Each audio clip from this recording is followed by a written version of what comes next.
Okay, here we are.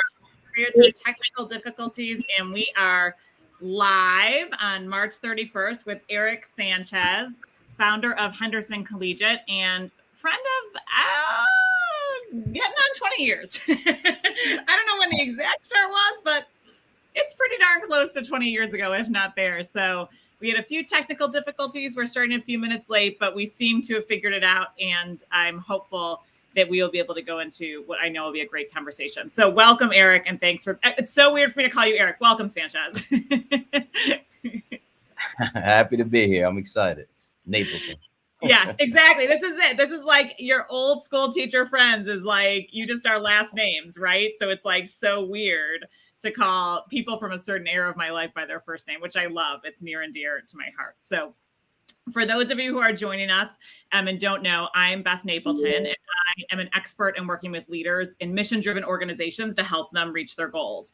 I love thinking about leadership and all of its complexities. And so I do these lives as a way to learn lessons of leadership from a variety of perspectives, which is why I'm super excited to have Eric Sanchez here today. Eric, who graduated from Binghamton and went to teach for America in Eastern North Carolina and has never left, has maybe moved locales, has kind of upgraded addresses. And actually, Eric, I don't know if you ever lived in the house on Hyman Street where Carice lived, but Eric's wife moved into my house. I think maybe one person in between us, or I think Janice. Anyway, we have literally shared an address, but not at the same time. Piggly Wiggly.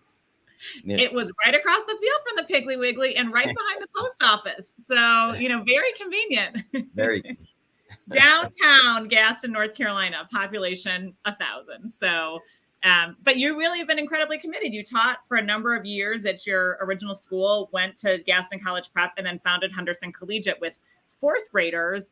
And now it's a full three-grown K through 12, really remaking the education system in Henderson, North Carolina, which I think was your dream for a long, long time before it came true. So having been able to visit a number of times, it's just amazing to see. I always love going down there. I'm always so inspired. I come back with so many great ideas. And so I know that for folks who are in schools, there's a lot to learn from you. From folks who are thinking about starting schools, there's a lot to learn. And then for folks in all areas, we talked a lot. There were a lot of growth years to get that group of fourth graders to 12th grade, ag kindergarten, do that. And growth has some really particular pain points. So I know you'll be able to speak to that, not to mention the last few years of leading in a pandemic, which was, your first time doing so, my first time doing so, everyone's first time doing so. So super excited to have you here today. Yeah. I'm excited too, and I appreciate you having me. Well, we go way back. And so I think, trying to think, it was probably about 2006, I think, when we first worked together. We have a mutual great friend, Keith Burnham, who raves about the Chinese food in Henderson, North Carolina, one of its many areas of renown. And we'd certainly met before then, but I think when we started working together, I teaching 7th grade, maybe 8th grade at GCP, and you were teaching 6th grade. I think it was 7th. Certainly when I taught at GCP, I think you went 7th. I think that was it. Yeah. So I think that would have been like 2006-ish. So, okay, we're not quite at 20 years. We're at like the solid 15 to 20 year range, which is good because we look so young. So let's think back to that time. Probably been teaching 4 or 5 years, had a lot of success, came, to a new school, kind of moved communities. We were both pretty active in the school as teacher leaders. And when you look back and think about your leadership journey, what do you think about that time? Like, what lessons do you take from that time? What were you really learning and figuring out then? I'd love to hear some more about that. Yeah, it's a cool question. I mean, you think, first off, we started teaching together in 2006, but one, the legend of Napleton I knew before that. And two, I think we had gone to some social events and yes, totally. I think we were even on a panel together at one point for TFA or something like that. Don't you wish we had a recording of that now? Like what? Yeah. Well, you know, You're an Eastern North Carolina legend, Eric. You know, Eric moved to North. You know, I mean, it's been a long time. It's been a real commitment to a community. I mean, you now serve on what I'm going to get the title wrong, but like the Charter Board of Supervisors or something. I mean, you're like a statewide authority on charter schools, and you move there as like, you know, I mean, a kid is the word that comes to mind. We were all kids, right? Just like make the world a better place. So it's just pretty cool. Like you've really planted your roots there and have really just like dug in a way that's pretty cool. Well, I appreciate you saying that. And when I think back to this time period, right? I mean, it's something we talk about here is finding your voice. And if I go back to this time period that you're talking about, I was finding, and I was deep in that finding of my teacher voice, right? Of like really knowing who I wanted to be in that space, how to influence children, how to inspire them, empower them, how to get the most out of them and help them get their potential. And I was only, and I mean really early as you can possibly get, the 1 yard line, with 99 yards left. The 1 yard line the wrong way. Yeah. Of a leadership voice, and really knowing at all what that took. So when you go back to that and you ask questions like, you know, what did you think back then? Well, everything I thought back then was, for the most part, most things were probably incorrect. Were probably seen through a lens that was either antiquated or just based on assumptions that weren't real. Well, and I think, you know, when you have a perspective of, I work a lot with often people who are newer to leadership or principals. And, you know, when you're in your classroom, you have a particular view of the way things are going.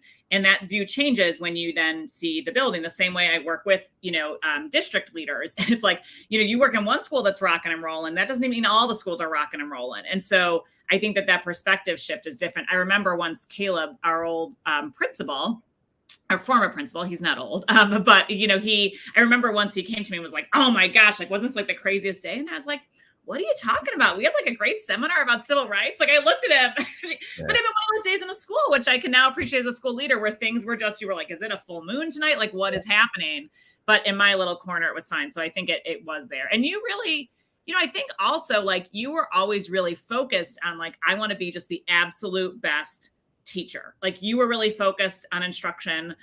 Carice, who's now your wife, is a legend, right? Elementary reading, learning. I mean, like just like so focused on kids learning and understanding learning and motivation and access and scaffolding and pushing. And I just can't help but think that well, maybe you weren't developing your leader voice then. I think those muscles, I would imagine, having seen the instruction at Henderson Collegiate, have served you very well, because you can play the game, right? Like you know how to do what you're asking your teachers to do at a very high level. I don't know. Maybe I'm wrong. But. No, it's 100%. I mean, you know, I mean, like, so it's funny because like when I jumped into leadership, I had two paradigms that were really incorrect. One was this idea of take charge leadership, right? You know, I probably incorrectly only saw pieces of my father's leadership and only saw the pieces that I wanted to, which was that he got to make decisions and he got to, you know, run the company and it was his way and da-da-da. And I saw it from that lens. Obviously, I wasn't in his office. I didn't see the relationships he built. I didn't see how he came up with decisions and who he listened to and, you know, what his process was. And so that's one. And I had to really learn that. And then two, the idea that if it's all about serving kids and I'm good at that, then if the other things aren't great, like almost like the guy who's making baskets, like on a team. And because I score so much, I'm the leader of the team. It's like influence among adults is earned in a different way. And I had to really learn both of those things, this idea of collaborative leadership and this idea of how do I really get the most of adults and not actually use my strength at the time, teaching, as a crutch. And to be honest, Beth, like I think the turning point for me was being a school director for Teach for America. Um, Mm. I went down the institute, and it's like, you hear basketball stories of guys who strengthened their left hand because they broke their right wrist or something, right? Like that's kind of what happened. I had no influence on kids. In fact, my job was not to at all even talk with kids or like, Yeah. do anything with kids. It was only what I can get from the adults that could potentially impact kids. And so this indirect influence over kids was that I had to get adults good, and and that was my bottom line, right? And I learned so much more about what it looked like to both collaborate, but I also learned what it looked like to be direct. Actually have real conversation with people, meaningful dialogue about growth, about development, and things like that. And it changed me completely. It Coming back is from such a great professional development experience. I think because it is like you sit in the seat, it's very real. It's also compact, so you can really like learn a lot. And it's go, go, go. But you and I both love go, go, go. Like, yeah, working like meetings till 10 p.m. Like, especially in my 20s, I could do it. Like now that's rough for me. Like I'm tired. But like it was great. And I remember because you were at the Atlanta Institute, right? yep, yeah, Chrissy Heine is watching, so she's very excited to see you, right? The legend continues from Institute. it's And so amazing.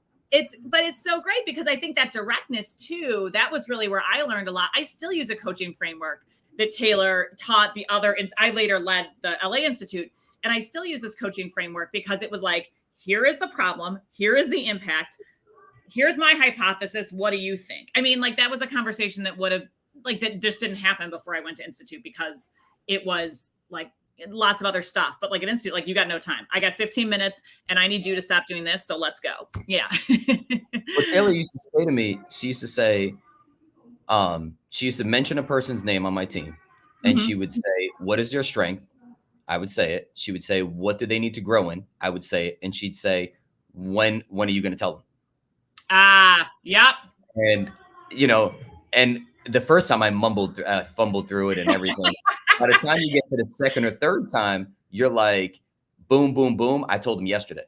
Yeah. Like, Totally. and when you want to talk about really working with people and getting them better, that one sentence of what you're saying to help people grow, aside from all the other pieces you're doing to build a relationship and build trust and has become a kind of a big piece of Henderson Collegiate. I ask people all the time, what's your one sentence? You're going to go into this meeting with a parent. You're going to go into this meeting with a colleague, with a direct report, whatever it is. What's the one sentence you need to say? How you gonna and that way you hold yourself accountable for it. And in some ways, I think there's something so powerful in management and leadership when you get so micro. Like, what's the one sentence? Like, sometimes people want to get so complicated and so complex. It's like, but here's the sentence, right? I need to say to them like X, Y, Z, or your classroom management is not sufficient, and we need to get it better real fast, right? Or whatever the case might be, to be like, let's be direct and clear so that we can work together and move past this. I think that's really huge.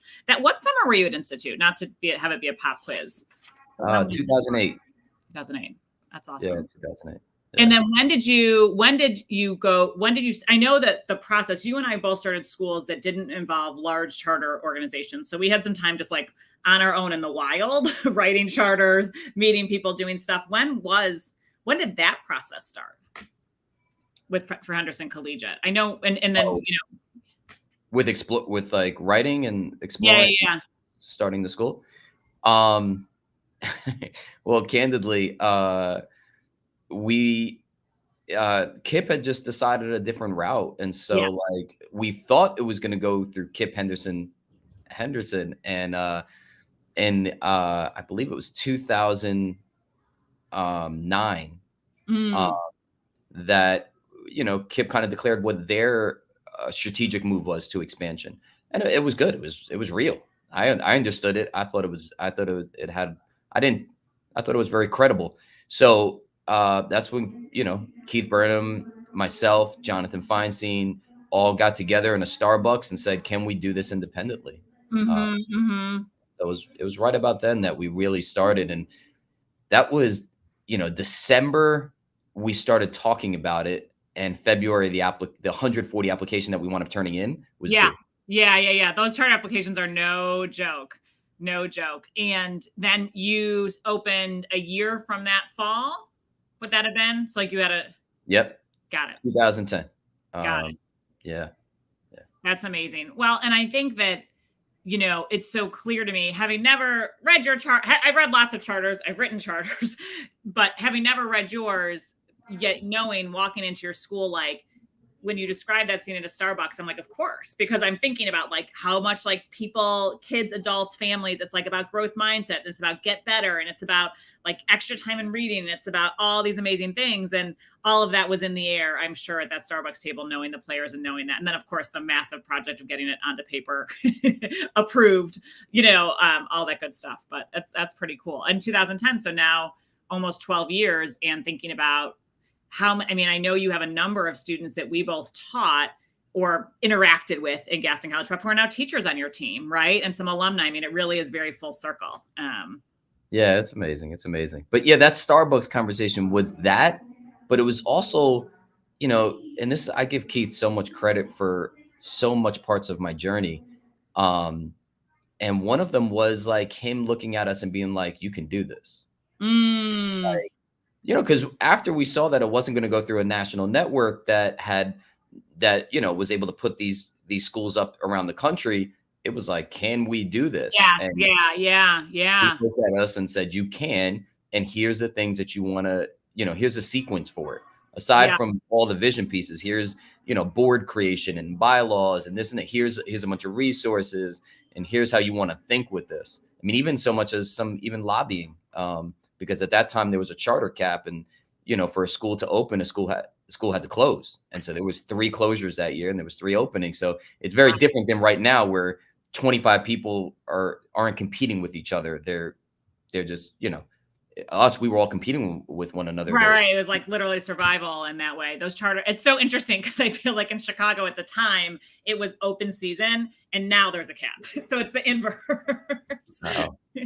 Separate conversation offline on caps in general at charter. There's all kinds of politics we'll save for another episode. But no, I mean, that confidence was so important, and that it's a Herculean effort, right? I think in a lot of ways, I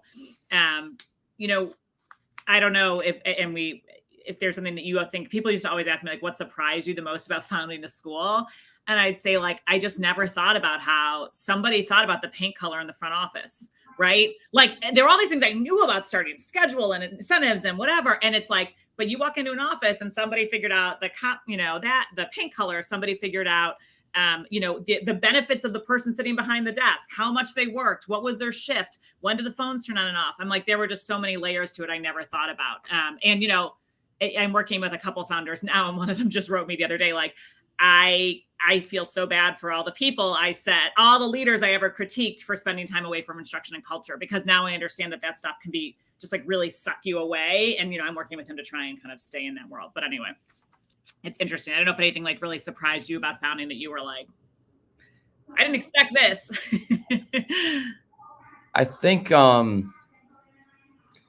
think it's, to your point, I think it's the focus on detail, right? Like, I think that the idea of starting one grade level at a time it just doesn't expose you in the way that it would, that I see a lot of schools who start with 4 or 5 grade levels, right? Like, our arrival dismissal was terrible, but it's only 1 grade level. Yes. Yeah. And then you want to figuring it out. It gives you so much more latitude to just to figure things out, and build incrementally. Like, from all standpoints. So all the things you're talking about, at least it was only 1 office or 1 wall or right. Yeah. 8 people with benefits, right? Literally 8 people we were responsible for in terms of getting benefits for, or like whatever it is. We only feeding 100 kids, like whatever it is.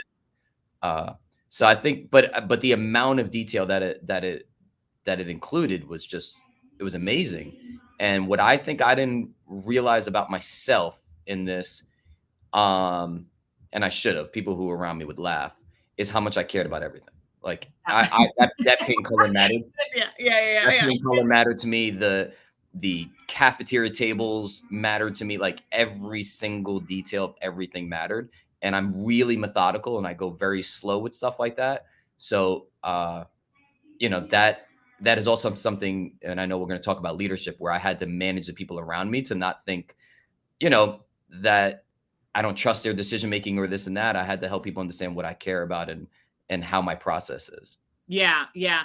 Well, and I think that's like a nice transition point for this, which is like thinking about, what you just described sounds like a lot of founders, right? Is like you don't realize what you care about, or like you do have a vision for those cafeteria tables in your head, and that ain't it. The one that's there now, like those need to go back. And so there is such, and I do think it's unique to founding. I think that, like, I'm sure that people are worried about what the CEO of Pepsi thinks, but they didn't find Pepsi. Like that doesn't kind of come clear. So how did you make that transition, or how over time has that changed? Like, have the people, I mean, you also have a really great core, I mean, at least from my understanding is you have a great leadership team.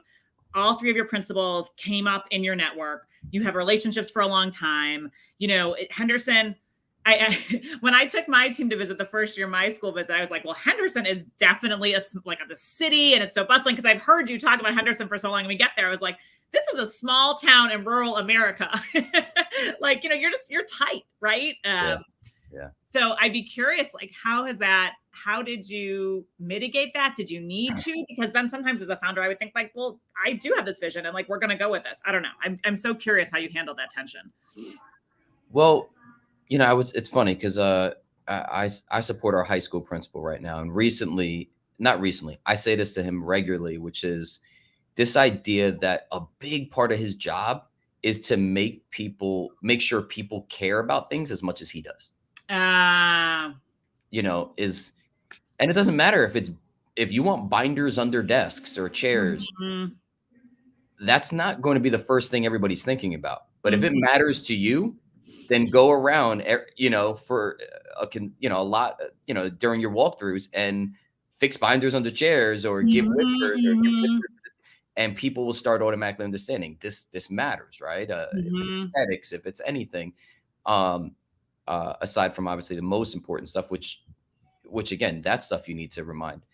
I think I think you made a really great point before about the fact that Henderson Collegiate has so much homegrown leadership, because what I've been able to do throughout the years is if whether it's me or Carice or others, if we really care about something, it has stuck with this group, and they've made sure that the people they support really care, that they really care about it. And I know it, and I enjoy that. I'll get a text message every now and then about something that is pretty nuanced, that I care about, that they're like, hey, I know you would want to see this. or the opposite, which is like, hey, I don't know if you approved of this. Like, and I'm like, oh no, we need to talk. Because they know it could be like a really little thing, but they know I've talked. I mean, here's a really weird example, right? I am, really against PA systems. I came from a school where it was abused. It was terrible. It was something that disrupted the school, didn't actually add value. And so even though we have a PA system here, you'll never hear it. If it goes off for some reason, if somebody, and it's usually at the end of the day, nobody's here, kid's not here, and somebody thought, I don't know where this kid is. There's 100,000 square feet worth of building, and I don't even know what adults are still in the building. So, you'll let it. Yeah. But even in that moment, somebody might send me a text beforehand. Like, okay, yeah, we're about, because they know I'm like, what's, I have like scars from my placement school on that.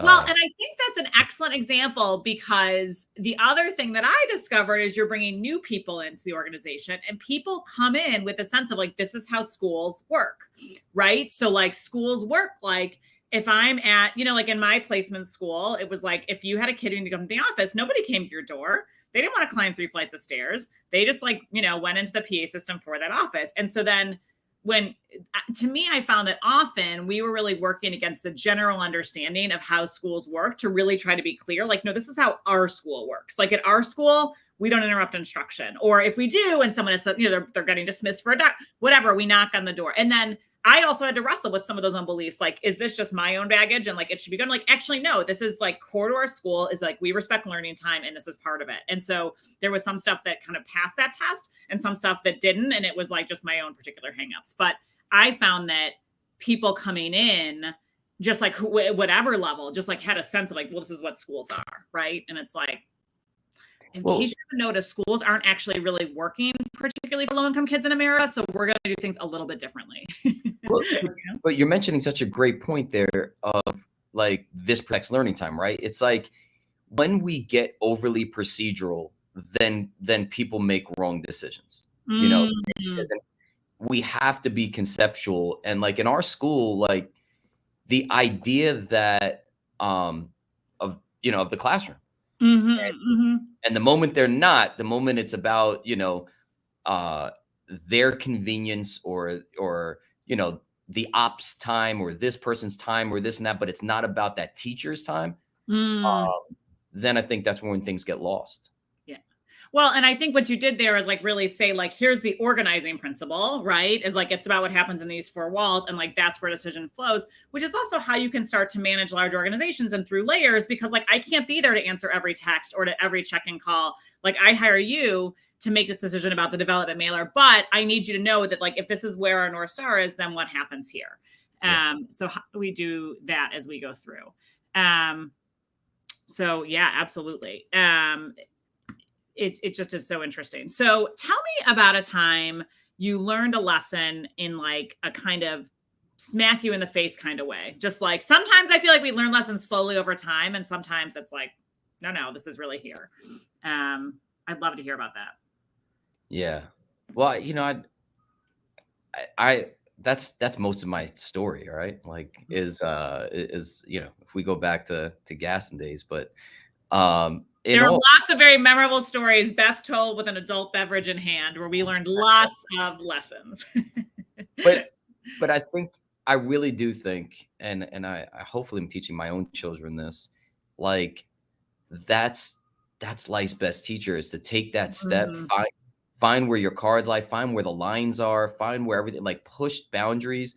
And sometimes you get smacked in the face. And that's sometimes, that's what the risk. You rather have that miss than overly conservative, and you never actually try to be special, try to be different, try to be extraordinary. I'm usually more in my recent world when I get a question like this. So like, please. Last summer, I walked into a room of my senior leadership team, and I was so happy it was July, because I wanted to put that last year behind us.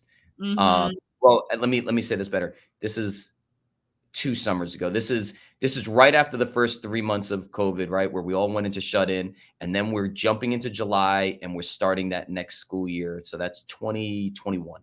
Got it. And so I'm in there. So that's 2 summers ago, but I'm in the room with senior leadership team, and I'm like, let's go. We are going in person. COVID's by, and I think, and to be honest, sometimes, this, right? Sometimes leaders need to just tell people where it's going and get them beyond their own fears, and then ask the question, so what do we do to make this happen, rather than to ask if that's the right thing to do, because people can get, their own constraints can lead them to, you're pushing them past. You have to almost burn a bridge so that there's only one bridge that they can go down. This is our bridge. We're taking it. Let's figure this out. Yeah. This wasn't the time for that. The Delta variant did not. No. This is even pre that. It was 2020. It was really just 3 months. Yeah. This is the Delta. This is about a month before that really hit. Yeah. So like we're in July, right? And we're looking at each other, and I say that. And this story has good pieces and bad pieces. The bad is that I went in there full thrown, like we're going to do it, and knock people back on their heels. And they were like almost stuttering, like, The good is that they felt comfortable enough to first just ask good questions. They didn't want to push. Mm. They didn't want to push yet because I came in so hot and heavy. You know, but again, I think I didn't use the right repertoire move in that. I should have had the discussion at first. The good news is in that like ideas have the hierarchy, and my idea, even though the hierarchy in terms of the organizational chart would be me, my idea did not have the hierarchy. My Mhm, idea, my mhm. idea, my idea stunk, and theirs did. And so when the discussion happened, my idea quickly went to the bottom, and theirs about a more incremental way of opening the schools, starting virtual, which of course, because of how much COVID hit, actually became much more extended and set us up for success, because we had the virtual component in, and we can go to plan B and da da da da da. Really worked. But the smack in the face was like, if you have a hard opinion, you better make sure it's baked. Like, Mm. and that you've already pressure tested it and you're ready to go. Obviously, I hadn't, because I walked in and then very quickly the idea shattered, which means I didn't bake it. I didn't pressure test it. I Mhm. wasn't really ready to back it up and go full throttle with it.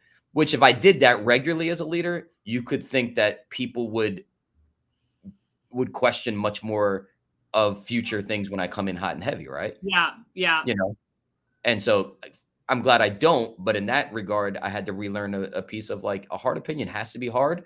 Otherwise, don't make it sound like it is. Say, guys, hey, I'm leaning this way. Let's talk about it, but don't come in hard the way I kind of did in that. It's so interesting to think about how being so cognizant of your own opinions as a leader and then how much you're externally presenting them. Even like sometimes I've had a very hard opinion, but I'll come in inviting discussion, which is very helpful because it tells you where people are going to push and what you can do. Sometimes that changes me and not. But the other thing I'm thinking about and I'm eager to dig into, we had some good conversation about the difficulties of the last few years that I would love to be able to share a little bit with our audience here is, like I think at that time, what I really felt like is people were looking to me for answers and they wanted a leader. I was still leading collegiate. They wanted to know what was going to happen. It was like, yo, guys, like we all got sent home at spring break and haven't been back. Like, I don't know. Dr. Fauci doesn't know, right? Like, how do we like, and so, and I've talked with, and it really forced me in my leadership muscles. Like often was like, I have a plan B person, but it suddenly became like, I need 5 plans, right? And what happens if hybrid gets extended? What happens if this? What about the high school? What about vaccination rates? What about this? So, and then another leader I talked to, Robin Johnson, a few weeks ago, who took over as the principal of our middle school, who's been a principal for 15 years, is like, she was saying that in her time as a leader, the COVID has been the time where she's always had all those plans, but people have to know she has those plans. And they're just like very emotionally fragile is the word that's coming to mind. Like there's just like a lot of human feelings in there. So like before people might've been like, I know she's going to figure out what happens and what's our plan B and C. And don't worry. Now they want to know because there's just so much uncertainty in the world that it's like, well, at least Eric, tell me about your 5 plans. Tell me about what we're going to do and do this as we go through. So I just, I think that this pandemic has really, maybe, I don't know if it's forced us to operate in different ways or maybe take off some dusty tools out of the toolbox. But I'm curious, like if that resonates with you, kind of the need for multiple plans, kind of getting that input and discussion, because I imagine there were a lot of feelings at play in that room. People had their own fears about returning to work, exposing immunocompromised individuals and their families, just like a lot of really human stuff at a leadership meeting, which might not have, before COVID maybe didn't factor in as much. Well, you're mentioning so much there. Like, I think leaders have to be authentic. Like, who am I in this space? Who do I and who do I need to be in this space? I find myself a pretty honest leader. If I don't know, and maybe it's through a few things, right? Like you achieve some success, so and you're around long enough and you bumped your head long enough, you get more comfortable in your own skin. I wouldn't have done that as my first year GLC and KIP. I would have thought I needed to have I answers. need to have the answers. Yeah. And I'm not that person anymore. I'm pretty comfortable saying I don't know. I'm pretty comfortable saying here I care about it, or I don't, or right now it is on the back burner. I'm pretty comfortable saying, hey, here's the plan to create the plan, which is probably something I do a lot of, and let people know there's a plan to create a plan, or or this is where it's at. I think in my organization, I have found that my place, at least in the last 2 years, has really seemed to make sure that the idea of high expectations is still there. Mm.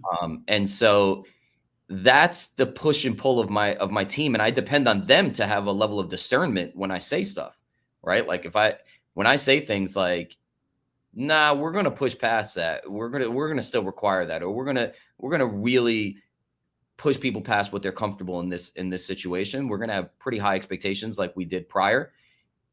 I'm depending on them, and I have to tell them that explicitly. And this is Mhm.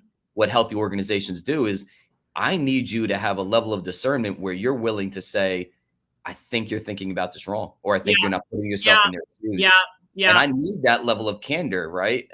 Because again, ideas have the hierarchy. Uh, Mhm, mhm, mhm. that's important.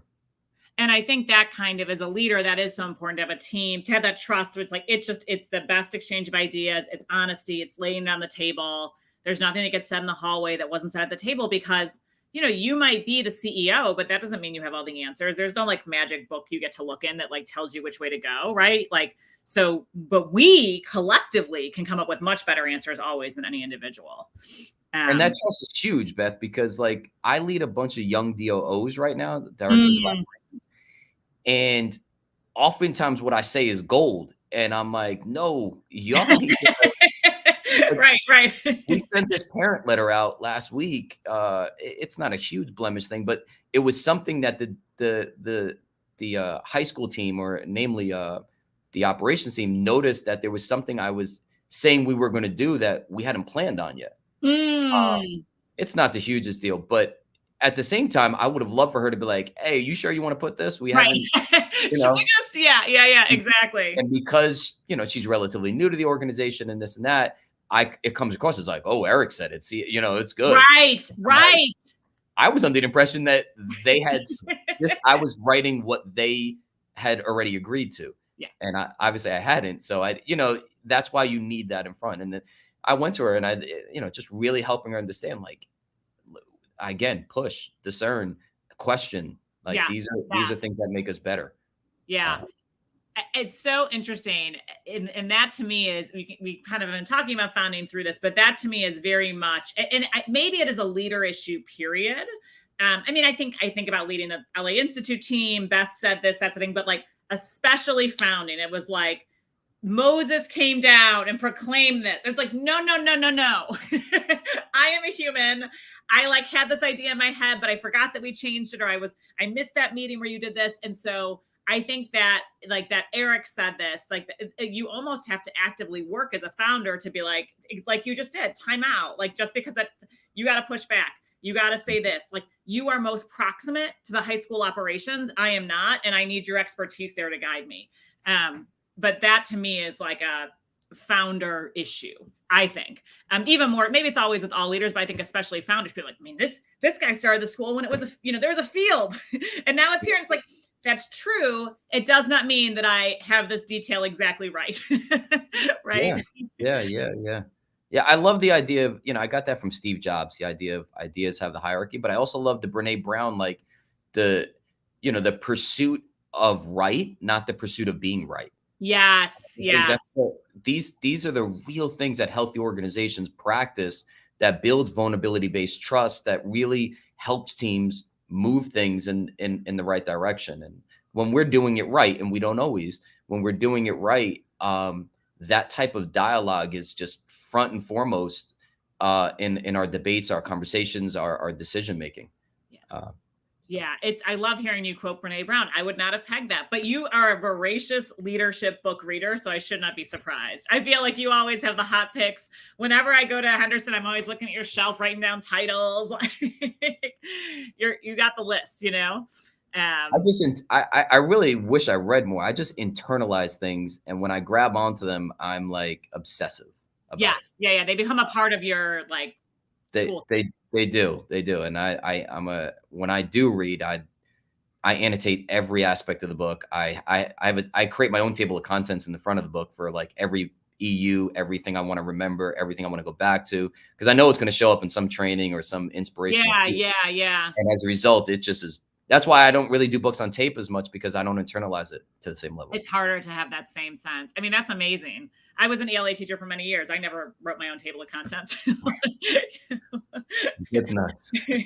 That's awesome. Now, I know, do you have a few minutes to go over? I know we started a little late. It's totally okay. Okay. So let's keep rolling for a few more minutes before we get to the lightning round, where we will get to book recommendations. But, so anything else, like, before we get to growing, which we'll get to next, let's talk about founding. And we talked about founders are special to work with, and, it's a kind of a unique experience.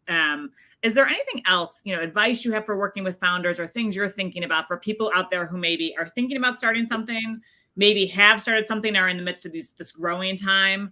I work with a lot of people who are in that year 2, year 3, year 4, where it's like, it always feels like a big project, but maybe then more so, or people who work for them, right? Their trusted right hands, or their principals, or their teachers, or their VPs, or whatever it is. Because I do think that it's a fairly unique way of seeing the world. But I love how you took that from Steve Jobs, by the way, because he's another great example of like a iconic founder. Not that we're iconic founders, but Yeah.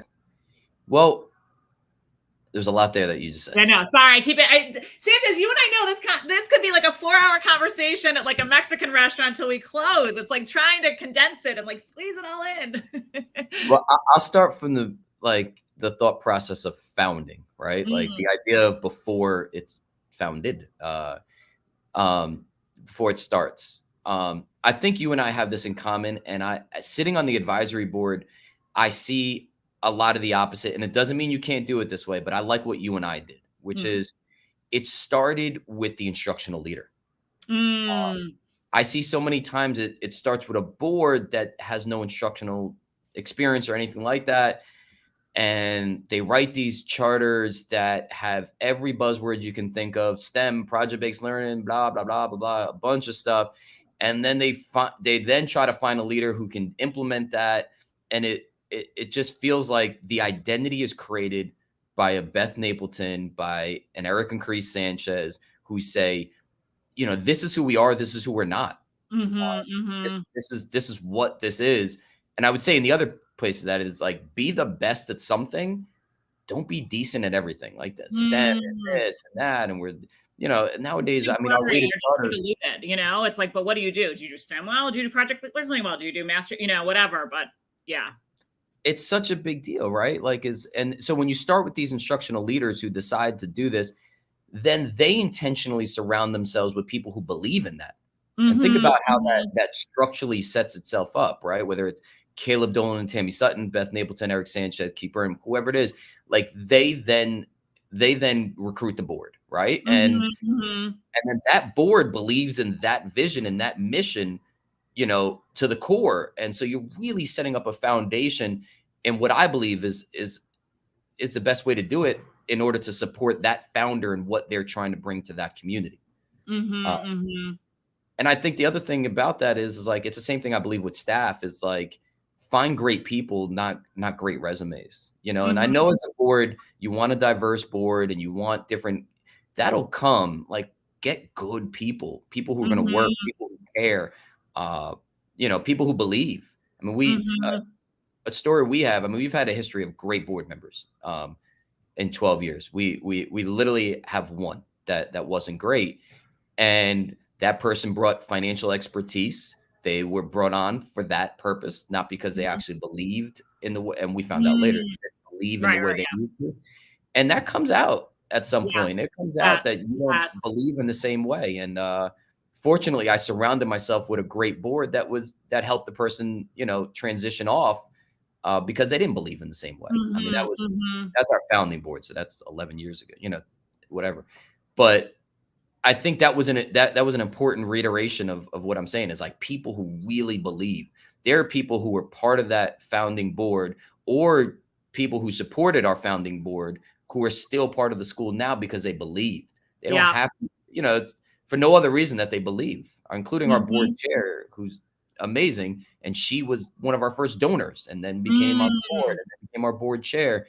But it wasn't about her resume. It wasn't about anything. It wasn't about her money. It was like, she believed. I think that's important. And I think that was so important to me. I love, love, love my founding board. Like many of them are still very good friends of mine. After having like gone through this experience. And I think it's also so important as a founder to get people who believe, so that when you're like, how are we going to do this? They're like, we got this. We're going to figure this out. You know what I mean? Like, yes, this, you and I opening schools with one grade, I think is by far the best decision for everything instructional and culturally. Financially, it makes it very difficult. The spreadsheet's a little rougher, right? But then in person's easier. And then I see people all the time with their spreadsheets look great. And I was like, time out.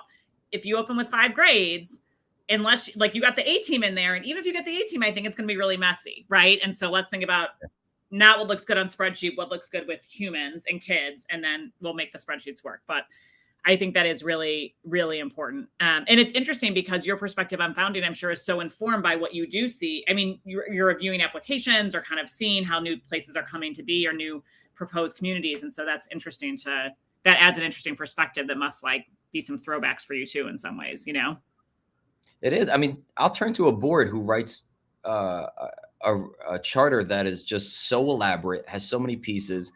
And I'm like, all right, so, I mean, I'm not exaggerating. Somebody who has like language pieces, STEM, that like all, and I'm like, how are you going to match the leader to come in and make sure that instructional vision? Like, I don't know leaders who have all of those things. Right. You're looking for a true unicorn. Yeah. You know, and then what happens, is you get a leader and if it works out well, they probably got 1 or 2 of those things they can do. And the other thing in your charter kind of falls by the wayside, and it's not the worst thing in the world, but I'd rather it the other way around, right? Like if you go back to our charter today, there are some things that exist and some don't, but I will tell you the spirit, the bulk of it, the core of it is all still here. Yeah. And that's because of the way I believe that's because of the way it was written by Carice and I and Feinstein and a couple others. Really, really got to the core of what we wanted to do here. And it was the people who were going to implement it too, because you're going through both pieces, right? Like, what do we believe? What are we going to do? And that question of what are we going to do is really relevant to the people who are actually going to do it. How am I going to get the teacher? Like, this is what I want a classroom to look like. Can I train teachers to do that? And, don't think, oh, I'm going to find these great. No, you might find 1 or 2, but you're not going to find 8 that can come in and do this. So can you train them up, right? You can, Carice can, right? That I know that, like I know anything, but you have to really be honest about what is it and where can I do? Yeah. It's so true. It's so true. What about, growing organizations? I mean, that, because, you're right. You're before founding, then you get the doors open. It's like this huge thing, right? And you've got kids and, you're fixing it up and you're working with it. But, one of the things about the slow growth model, which both you and I think tend to like this 1 year at a time, is that you're growing for a long time. Especially you and I both decided that middle and high school was the way to start. And then you went even farther and started elementary school, which is amazing. And there's certainly the need for it, but the charter politics here are kind of complicated. But, it's a lot, we had 8 solid years of growth. You had 9 years of growth. I mean, that's a lot of years of new staff coming on, new systems. How do you keep it fresh for kids? How do you keep it consistent for kids and families? What advice do you give to folks listening who are in growth mode or about to enter it? So I guess there's a number of things, right? Like you start getting to the point as you grow where it gets to the point of like, what do you really believe about a lot of things? And let's say one of them is this idea of promotion, this idea of leadership. So here's two of the schools that we started here, high school and elementary. The first day that the person leading those schools, the principals, walked into the school that they're founding was the first day they were ever paid to be in that level of development, age. So the high school principal, let me say that better. The high school principal never stepped foot in a high school that he worked in until they had no high school experience going in. Yeah. But there was things I believed about leadership, things I believed about, and same thing with the elementary principal. In fact, I brought her to Edward Brook and we spent a day there where I said, listen, I want you to do this.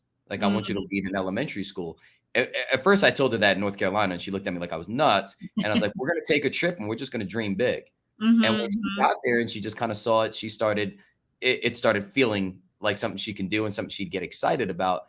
But it's because she's a leader and she's an instructional leader. She wasn't an elementary instructional leader, but I think that's a good example of like, what do I believe? Right. And that doesn't mean that what I'm saying is right. So again, somebody else might believe you need a ton of elementary experience and they would have a really good valid point to it. Cause there's obviously things that Ashley, who's our elementary principal, will tell you she didn't know on day one. And things she had to learn on the job that perhaps other people with more experience wouldn't have. And same thing with our high school principal.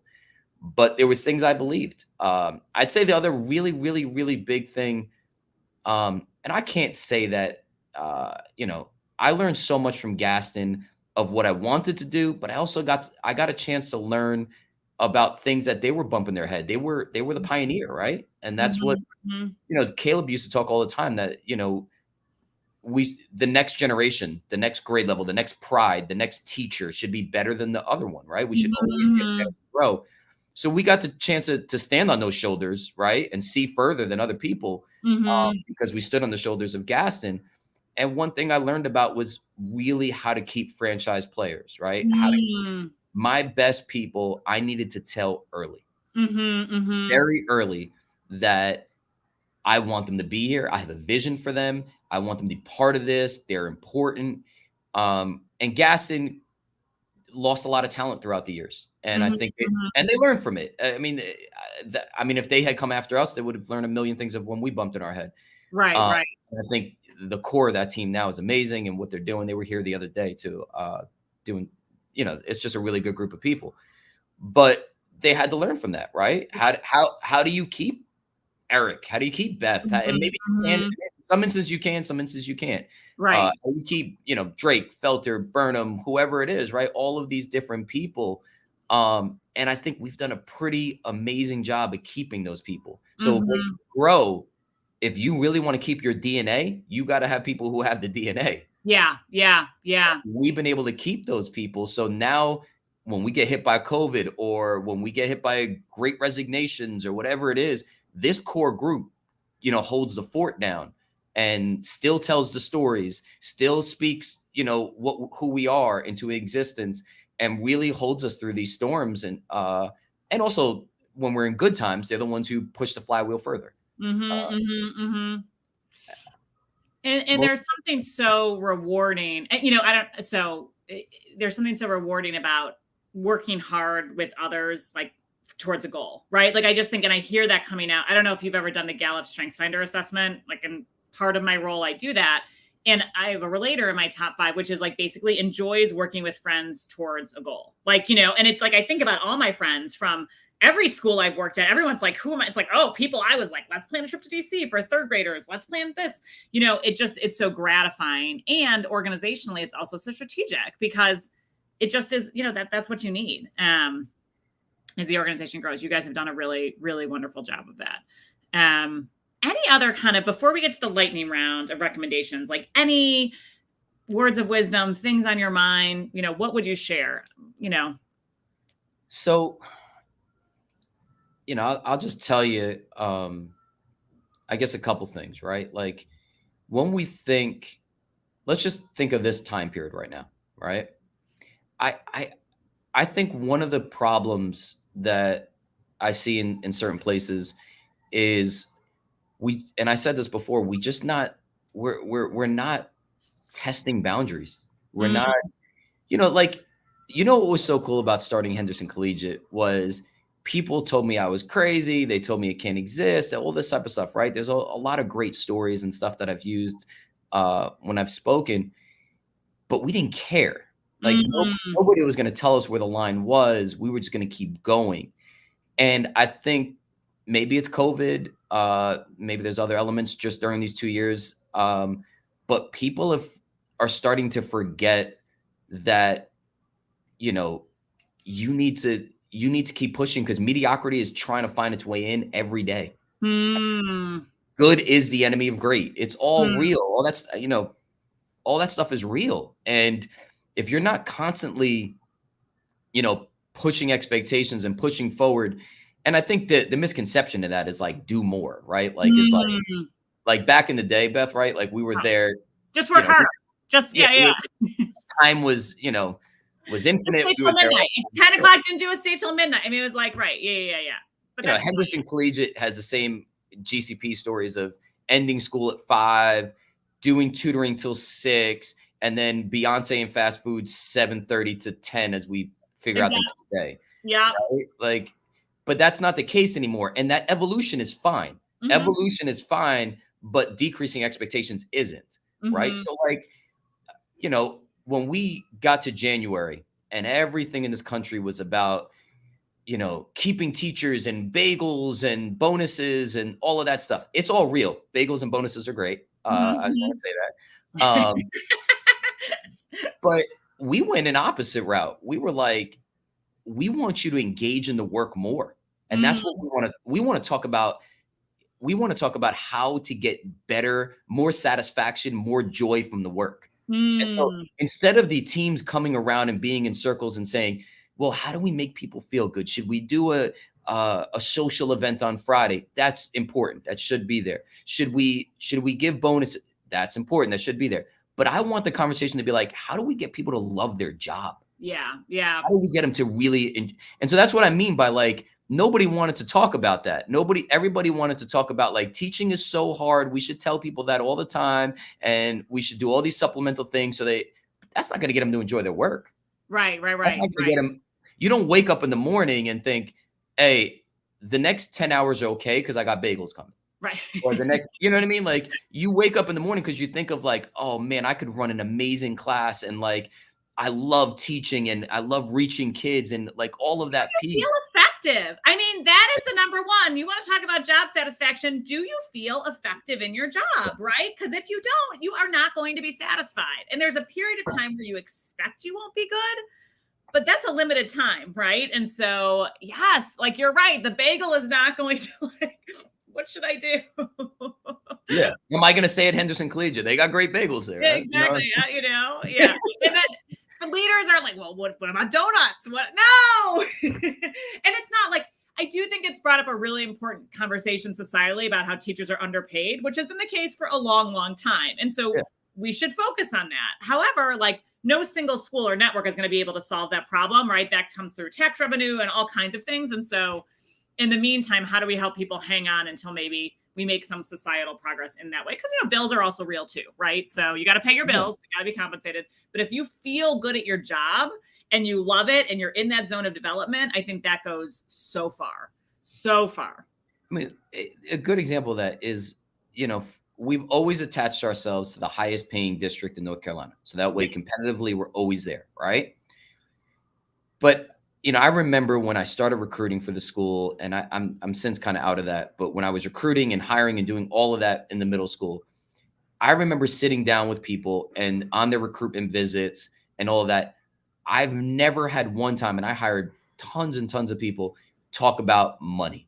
Every person who was in that room talked about, I just feel so much love in the building, or I feel so much support, or there's so much joy. Like that's why people came. Nobody came. I've never had somebody cite like, hey, the reason I came here is because you pay as much as Charlotte. Yeah. They never said that. Now, granted, they checked it out and they made sure they weren't taking a pay cut as a result, but that wasn't the reason they came. And what I say where it really helps is making sure that they can stay and build a career, right? Because our per pupil did not allow us to do that. You could never do that the way that property taxes work in Illinois with the amount of money coming in, and you do lose people, right? And it's like, you don't want to. So how do you figure out other ways? But that's an issue for someone else to figure out. I help leaders, but it is a problem that needs to be solved. But you're right. Like there's also much more, especially in education. Like you need to be able to have the life that you want financially, but also that's not why people do this, right? And that's not why they stay in it. There's other reasons too. All right, well, let's switch to the lightning round. I know we've got, because I know you've got some good ones here. These are questions I ask every leader to kind of get some ideas and thoughts. And I would love to start with, what is a book that has meant a lot to you professionally you'd recommend? Could be books, because I know you've got probably a few. Well, there's so many of just those business leaders that I just love with, Jim Collins and Patrick Lencioni, Mhm. and da da da. But I know I said it before, but Brene Brown, a guy like me who can tend to have a lot of pride, can tend to not to want to put on uh, a level of strength in Mm. terms of like, helping people feel confident about leadership, about who I Mhm. am, about where we're going, and feel confident in the person who's in the front, right? Like not look shaky at times. Has had to really go through a process of learning what vulnerability really meant, Mm. how that how that could be truly authentic within my leadership. And Mhm. Mhm. I have found that vulnerability in itself has built so much more trust. What I didn't realize in the COVID world, because there was a distance, right? Like what we're doing right now, Zoom and all of that type of stuff, because there was a distance, it was tough for people to see people as people. Mm. It just got tougher. The water cooler conversations weren't there. The quick micro moments weren't there. And so there were times where I need to look at 100 people through Zoom and to be honest about how I was feeling, to be honest Mhm. about something I was going through. Um, and I think I learned so much through her about how vulnerability is just that birthplace of ideas, of trust, and how important it is for the leader to model that. Mm. And it's still a journey for me. But it really put it on the forefront, and is I think it's a life-changing book. Mhm. Dare to Mhm. Lead. Her work is really impactful. Um, and it just made me think, reflecting on this, it is so fun to not only have friendships that last this long, but to also just grow up together, right? I mean, I think we thought we were growing up then, but it's like just neat to see that as we reflect on our journeys in this way. Are there other resources that you really like, podcasts or websites or newsletters, or, I mean, look, we were ELA teachers. I always go to the book. However, there are sometimes resources that are not books that people get a lot from. So I think there's something I've come across in the last year, and it's going to catch a lot more traction in the upcoming year. Mm, But I think it's game changing. mm, Um, uh, Patrick Lencioni's podcast, Working Genius, and his work behind the Working Genius, I think it's game changing. It's changing mm, how I think of everything. The the skinny mm, of, the skinny of it is that he believes there's six geniuses. Everybody has two that are their genius, two that they're proficient, and two that are frustrations. mm, And when you look at this, it just impacts how you create teams. mm. We've done his test, and we've seen how some of our teams are more prone to certain behaviors because of that. We're in balance. How Yeah. we create diversity within a team. Um, I mean, heck, even how you see your spouse. Hmm. Hmm. Hmm. Like, there's Totally. Totally. everybody operates from this sense of like center of logic, where they think their logic is the prevailing logic. They Hmm. go around and they inadvertently or explicitly judge people because their logic isn't aligned. Like, Hmm. who's ever Hmm. turned around and be like, man, they're kind of crazy. Well, that's because your logic is different. According to them, you're crazy, right? Right. Like, Right. and so when you start doing that, right, you're like, how did that person not realize da da da? Or how did they not plan that? Or how did they? It's like, well, the geniuses really show a lot of that because Mm. they're prone. Or why did they ask that question? Are they second guessing me? No, because they're a wonderer, and wondering is a genius. Hmm. You Hmm. know? Hmm. Or they are tenacity driven, and the reason they're asking you so many questions is because they want to get stuff done. And if you don't pay done, they get frustrated. Right. Right. Right. Totally. I mean, Totally. even to the point where Lencioni describes burnout as working in your frustration. He doesn't say it's because you work too much, But you're like a lot doing of too the much of stuff that misconception is. frustrates you. Yeah. Yeah. It's Yeah. doing stuff that you don't like to do, Yeah. that Yeah. Totally. really bothers you. Huh. Which, going back to your founder piece, the other really big question that you always have to ask yourself as you're growing is, what do I want to do? Mm. You either do two things. You either start doing what you have to do because the organization's growing, which can put you in places where you're not enjoying the work as much, or you surround yourself and do what you want to do. And the founder has a little bit of that ability, the autonomy, right? Because it's Yeah. theirs. Yeah. And so I think I found myself phasing myself out of the things I loved. And now I'm probably more in the process of trying to get myself back in the things I loved. In the last 3 months, I taught every pride in the school, all 13 grades. Because I was like, I'm getting away from kids. This is what I love. And this is what feeds you, right? Like, to a certain extent, how do you stay, like, how do you keep your tank full to be able to keep doing this? You got to fill it up, right? Not just do the stuff you have to do.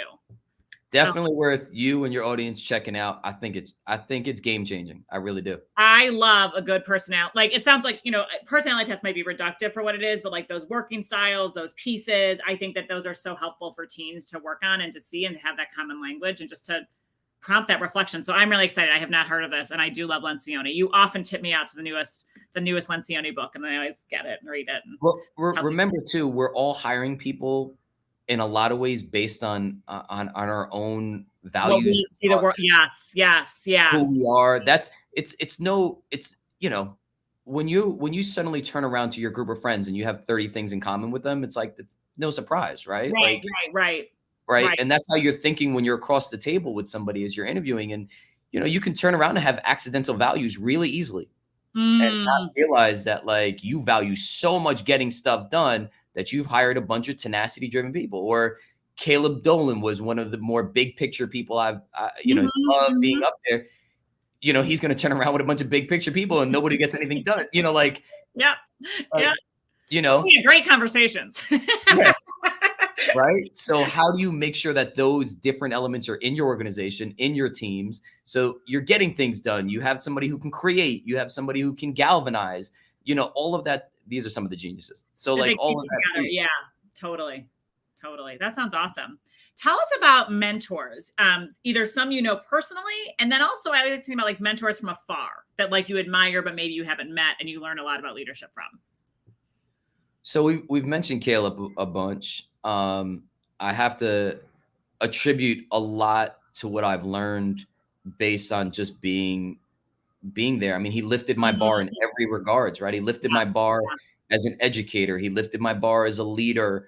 You know, he lifted my bar in terms of what I thought culture could be within a school, within a staff, right? Like, I came into, and before I mentioned that there were certain things I learned from Kip that you know, they had to grow and they had to learn. That's the 2%. The 98% is what I learned that was amazing about that. That was magical about that organization.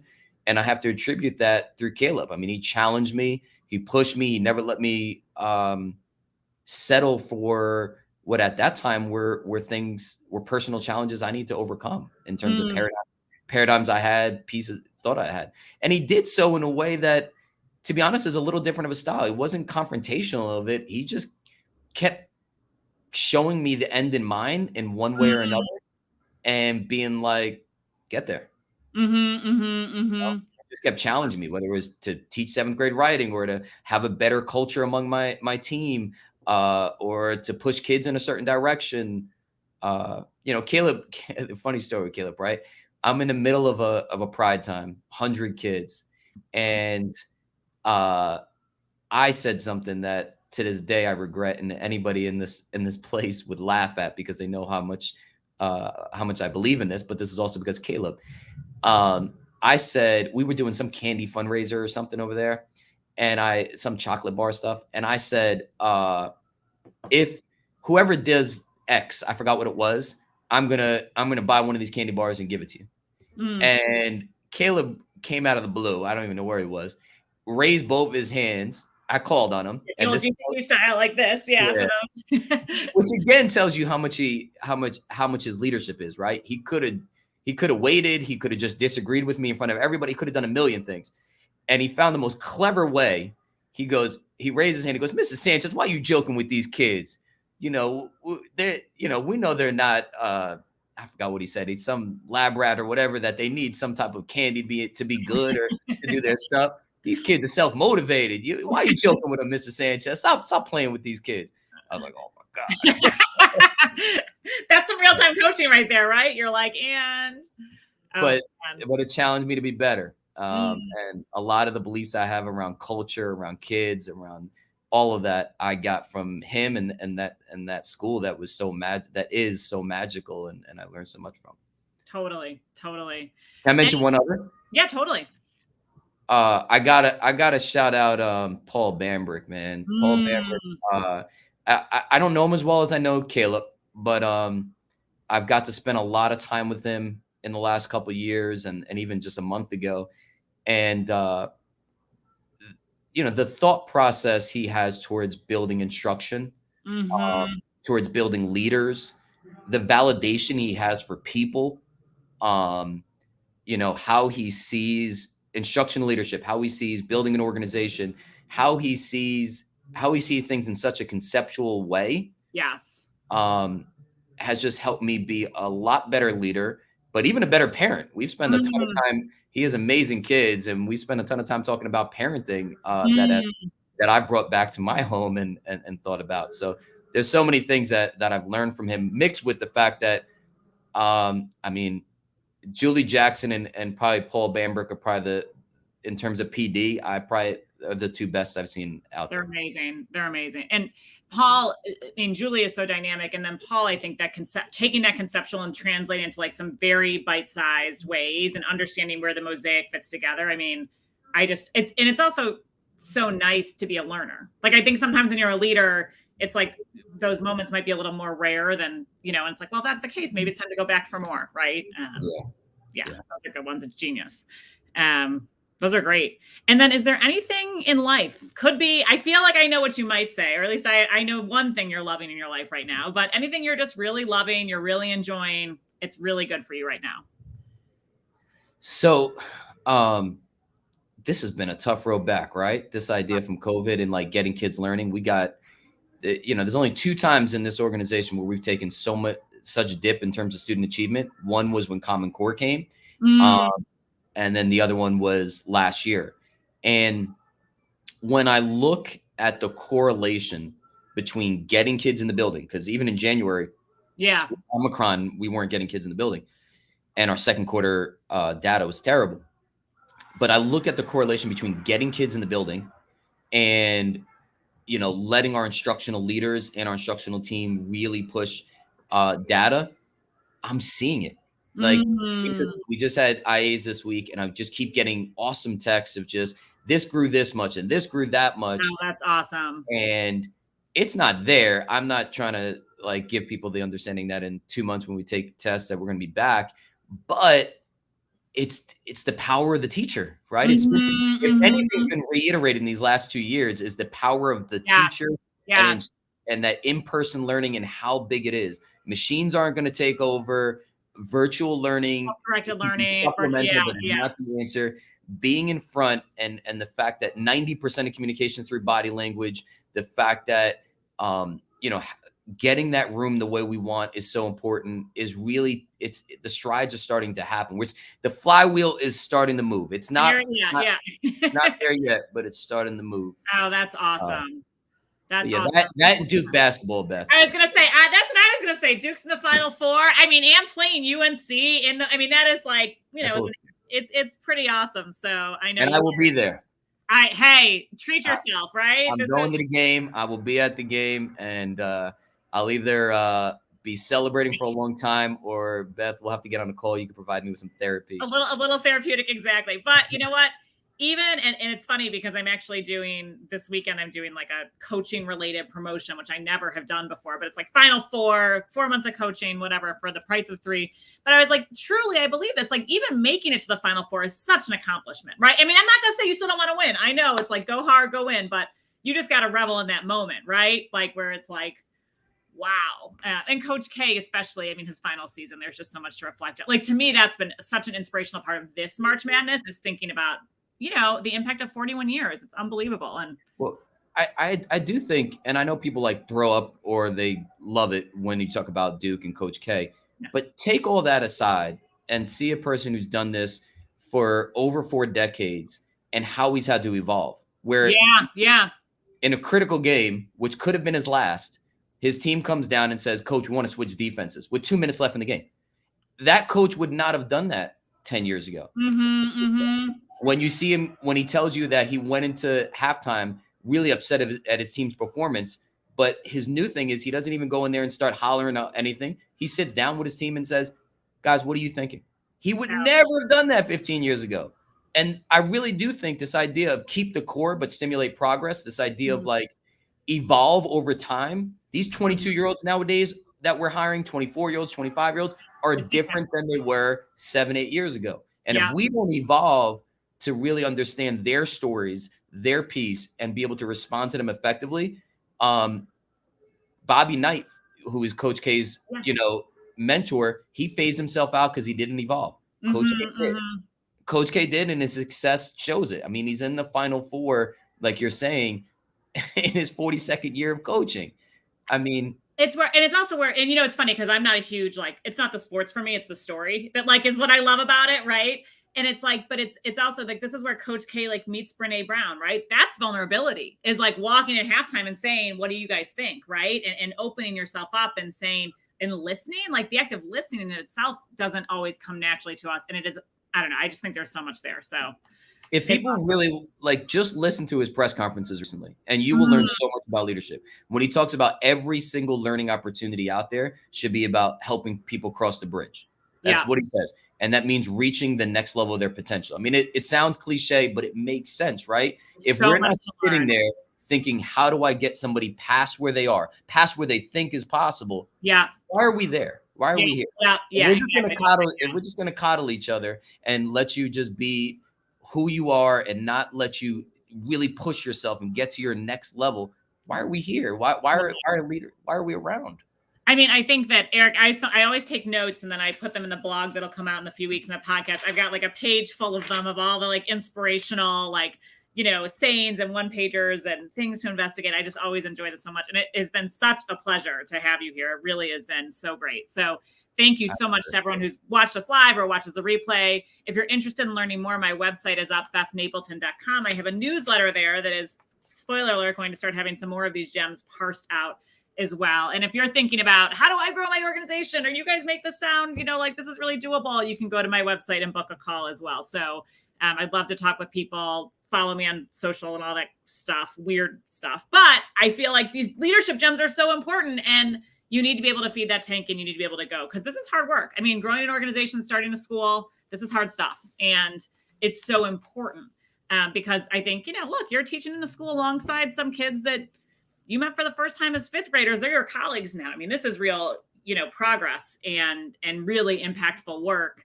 I happen to know you have some excellent kindergarten teachers on your staff there, and I know because their middle school English teachers were fantastic. Absolutely. So it's great, but this has been such a pleasure. So thank you so much. Thanks for joining us, persevering through the tech difficulties. It just has been such a pleasure. Well, thank you. I really appreciate it. And I learned so much just either through the questions or your anecdotes or your conversation. So I appreciate it. It's great. Awesome. Great experience. All right. Take care, Eric. Be well. Bye-bye. Okay. Thanks a lot.